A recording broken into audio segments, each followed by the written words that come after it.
이번 시간에 러더퍼드 모형에 이어서 러더퍼드 모형에 한계가 있다고 말씀드렸죠.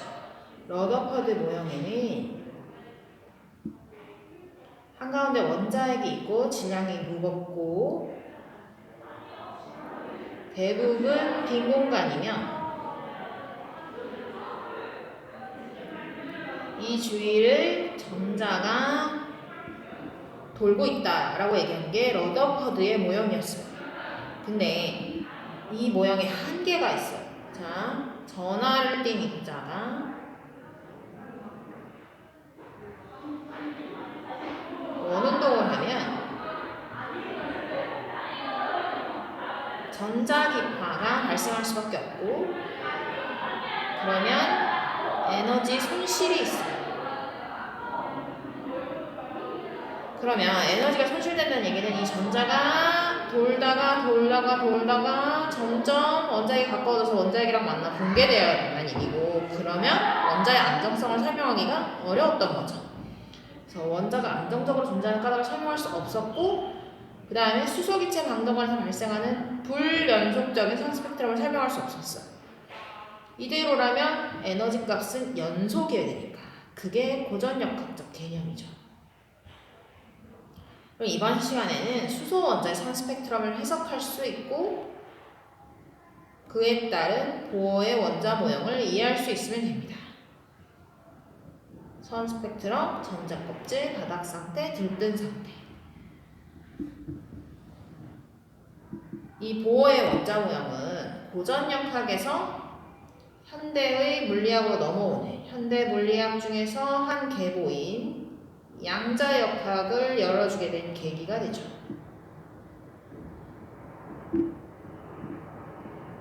봅시다.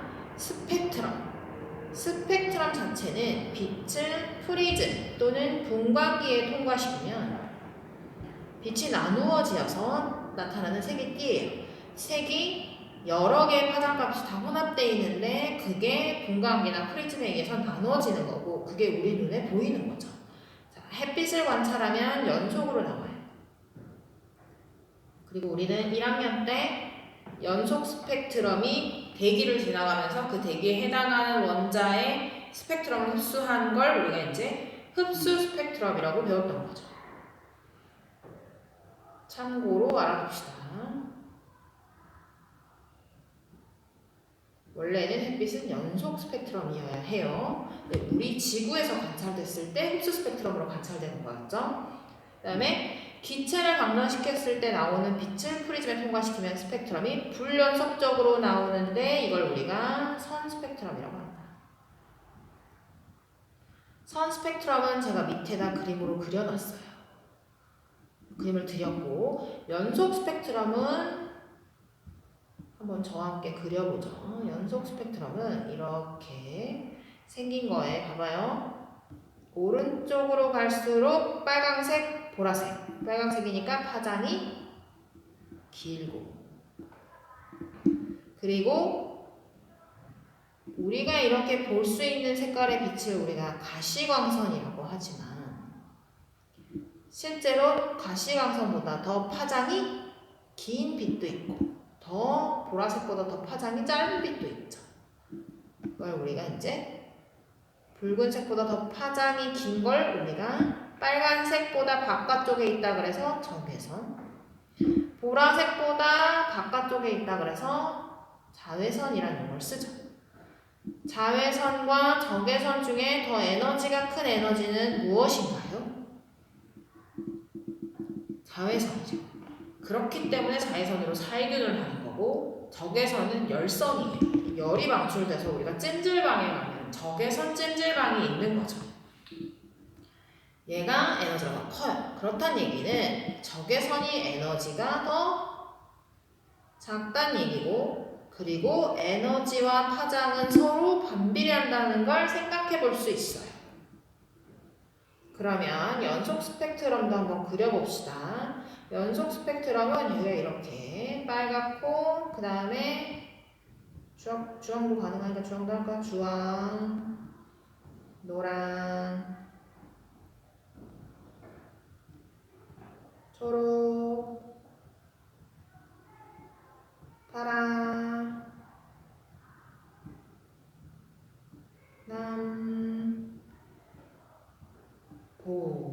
여기까지 가는 거죠. 이렇게 연속으로 나오는 것이 연속 스펙트럼이고 여기도 마찬가지 이쪽으로 갈수록 파장이 길고 에너지는 작다. 이게 스펙트럼인데 밑에 걸 먼저 해보죠. 자, 이렇게 연속으로 나오는 걸 일정 부분의 에너지, 즉 특정 파장의 에너지만 나온다는 걸 해석하기 위해서 이제 보어는 에너지가 양자화되어 있다라고 얘기해요. 즉 특정 에너지 준위만 가질 수 있다. 이 특정 에너지 준위를 보어는 전자껍질이라고 했고 이 전자껍질을 K, L, M, N 그리고 알파벳 순으로 지어줍니다. 20세기 초 과학자들은 빛 에너지가 연속적인 값을 갖는 게 아니라 특정한 정수배만큼 불연속적인 값만 가질 수 있다는 양자화를 제안하였고 이것은 에너지가 계단과 같이 불연속적인 몇 가지 상태만 가능하다는 의미이다.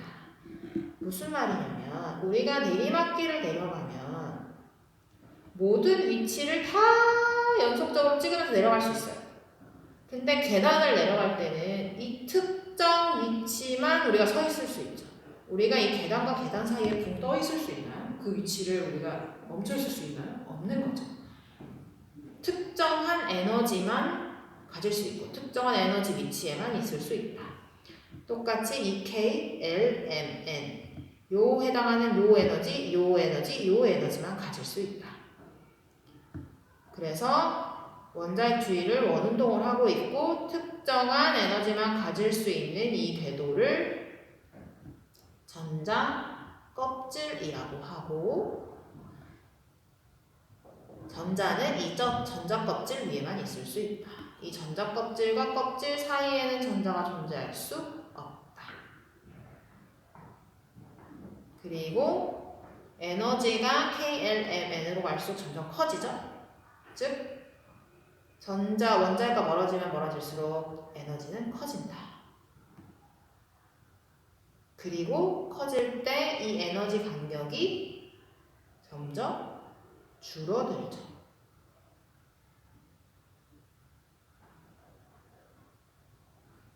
그리고 전자는 위치가 정해지면 가만히 있는 게 아니라 이동을 할 수 있는데 이렇게 이동하거나 더 높은 데까지 올라갈 수 있겠죠? 즉 전자껍질의 에너지가 더 큰 곳으로 이동을 하려면 에너지를 어떻게 해야 되나요? 에너지를 흡수해야죠. 원자에서 멀어지면 멀어질수록 에너지가 커진다면서요. 여긴 에너지가 낮고 여긴 에너지가 크니까 에너지가 낮은 데서 한쪽으로 이동하려면 에너지를 흡수해야겠죠. 그럼 반대로 에너지가 큰 전자껍질에서 낮은 전자껍질로 이동을 하면 큰 데서 낮은 데로 이동하니까 해당하는 에너지만큼 에너지가 방출될 거예요.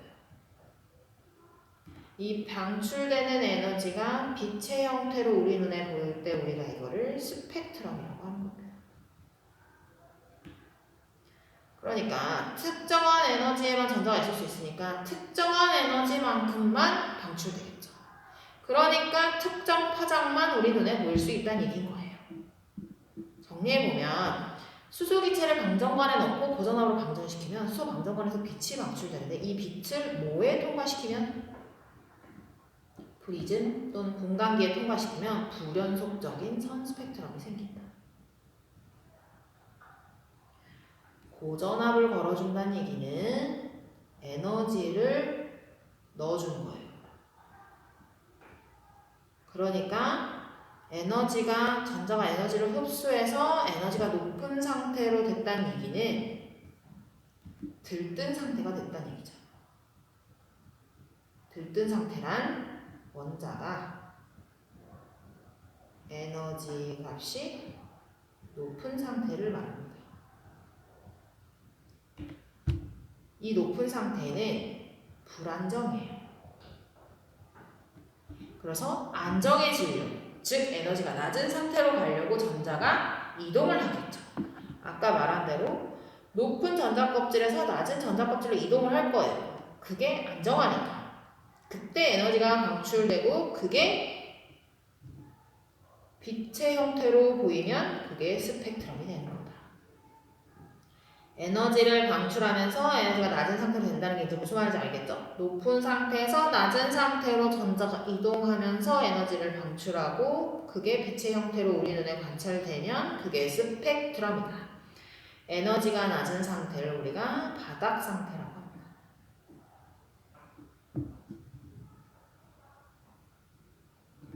이렇게 스펙트럼에 대한 이해가 됐고 에너지가 양자화되어 있다는 얘기가 이해가 되면 뒤로 넘어와서 보어는 수소 원자의 선 스펙트럼을 설명하기 위해서 원자 내부에서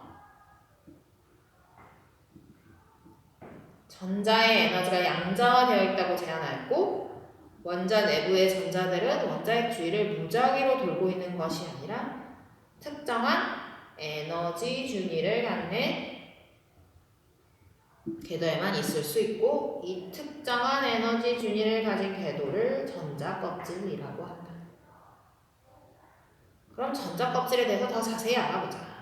수소 원자의 불연속적인 선 스펙트럼을 설명하기 위해서 제한된 모형이고 전자는 원자핵 주위를 일정한 궤도를 따라 원운동하며 불연속적인 전자의 궤도를 전자껍질이라고 한다. 전자껍질의 에너지 준위는 불연속적이며 가까운 쪽에서부터 KLMN이라고 했고 첫 번째 전자껍질, 두 번째 전자껍질, 세 번째 전자껍질, 네 번째 전자껍질이라고 해서 N이라는 용어를 쓰는데 이 N은 주양자수라고 한다. 그리고 양의 정수로 표현된다. 수소 원자의 전자껍질의 에너지 준위는 주양자수에 의해서만 결정된다.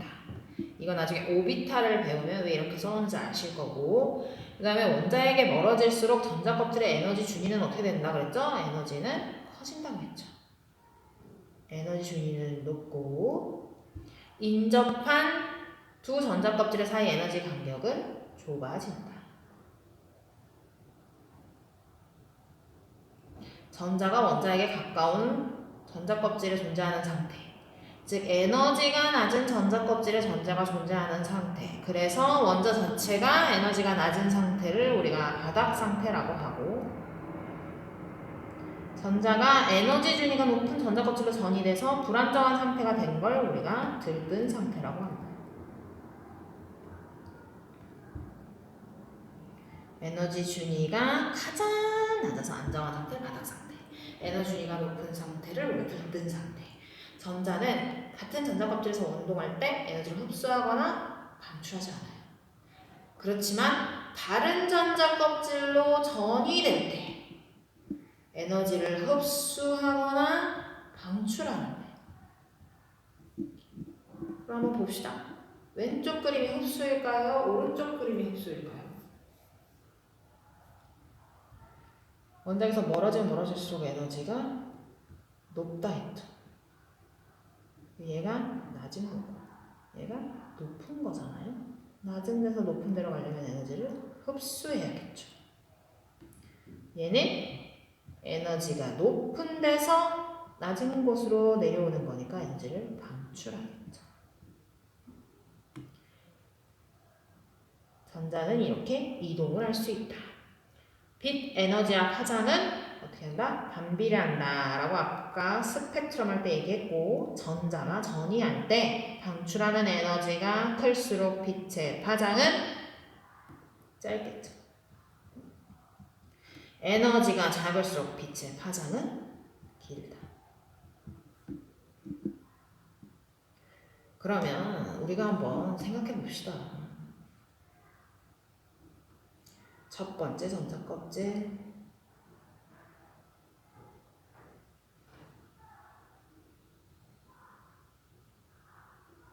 이렇게 계속 가다 보면 무한대로 가겠죠? 2, 3, 4, 5 무한대로 가겠죠. 전자는 전이할 수 있다. 전이할 수 있다. 전이할 수 있는데 전이할 때 에너지를 흡수하면 위로 갈수록 에너지가 높아지는데 에너지가 전자가 높은 에너지가 높은 전자 껍질로 전이 될 수 있다. 근데 이때 불안정함으로 여기 있던 전자는 다시 바닥 상태로 내려오려고 한다. 이때 에너지를 흡수한 거고 이때 방출을 하게 되는데 이 방출되는 에너지가 빛의 형태로 보이는 것이 스펙트럼이다. 그러면 어떤 방출되는 빛이 보이는지를 경우의 수를 모두 따져볼 거예요. 자, 가장 바깥쪽 전자 껍질에서 첫 번째 전자 껍질로 떨어지고 그 다음에 떨어지고 그 다음에 떨어지고 그 다음에 떨어지고 떨어지고 떨어지고 이게 첫 번째 껍질로 떨어지는 모든 경우죠. 그러면 두 번째 전자 껍질로 떨어지는 경우를 하나 둘 셋 넷 그렇죠? 그럼 세 번째 전자 껍질까지 한번 해볼까요? 하나 둘 셋 넷 딱 봐도 보이죠? 에너지가 가장 큰 방출되는 에너지가 가장 큰 거는 첫 번째 전자 껍질로 떨어지는 게 당연히 에너지가 크죠. 그 다음에 두 번째, 그 다음에 세 번째. 우리가 봤던 스펙트럼. 가시광선 영역에서 봤던 우리의 수소선 스펙트럼은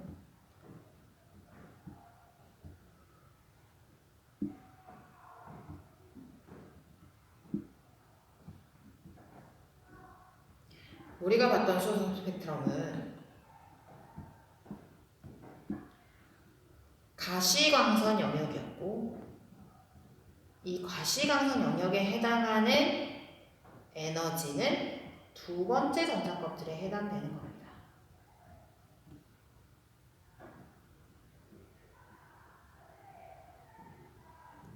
그러면 가시광선 영역보다 더 에너지가 큰 빛을 우리가 자외선이라고 했어요.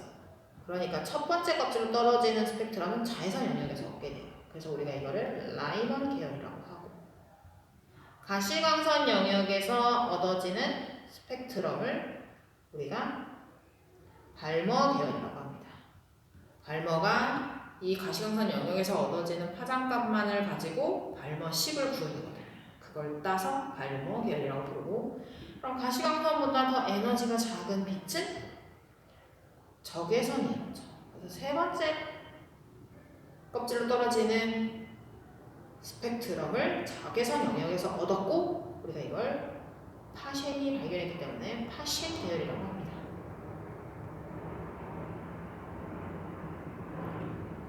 그럼 제가 여기서 물어보고 싶은 게 있어요.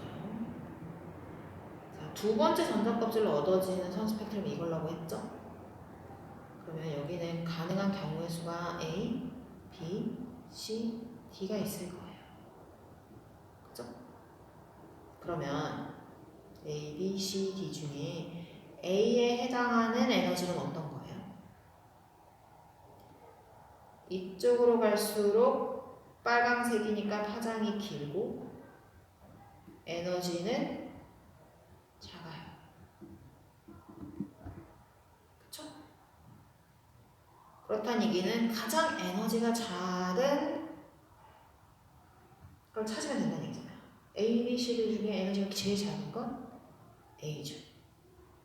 A는 N이 3에서 2로 이동했을 때 방출되는 빛이죠. 그럼 그 다음에 에너지가 큰 게 B고 그 다음이 C고 그 다음이 D가 되는 거예요. 왜 나오는 파장의 간격이 점점 줄어드는지 요 간격이 왜 점점 줄어드는지 한번 보세요. 봐봐. A랑 B 사이의 간격, B와 C 사이의 간격, C와 D 사이의 간격이 점점 줄어들고 있죠. 그러니까 파장에 해당하는 이 사이의 간격도 점점 줄어들고 있는 거예요. 그리고 해당하는 파장을 찾을 수 있으면 됩니다. 그럼 B까지는 한번 써볼까요? B는 n이 4에서 2로 이동할 때 방출되는 빛이다. 이렇게 수소의 선 스펙트럼을 완벽하게 설명한 보어는 나중에 문제점에 봉착해요. 전자가 한 개의 수소 원자의 선 스펙트럼을 잘 설명했으나 전자가 2개 이상인 원자,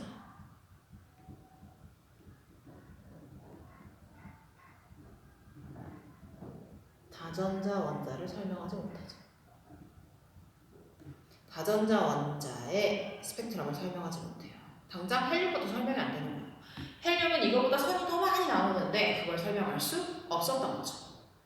그리고 이때 현대 물리학의 발전이 일어나면서 현대 원자 모형으로 가게 됩니다. 현대 원자 모형은 다음 시간에 하도록 하겠습니다. 오늘은 여기까지 하도록 하겠습니다. 감사합니다.